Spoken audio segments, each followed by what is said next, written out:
Kabalasahan no, na wala po si Executive Lucas Bersamin, pumalit po sa kanya si DOF Secretary Ralph Recto, so siya ngayon ang bagong ES, si Frederick Go ang bagong Finance Secretary. Your thoughts on this cabinet revamp? Makakatulong po ba si Frederick Go bilang DOF? Alam mo, kung titignan mo sa kabinete, yung dalawa na yan talaga nakukunang pinakamahusay. Okay sabi niyan. Okay. Okay sabi niya si Frederick.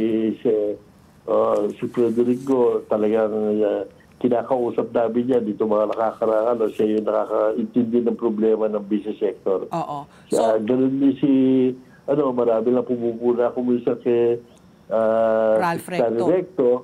Dahil talaga wala ka magagawa, talaga trabaho na yan sa Pinas. Pero yan naiintindihan niya yung nangyayari. So may kumpiyansa kayo at least, no? Kaya kumpiyansa kami sa dalawa na yan. very good. Oo.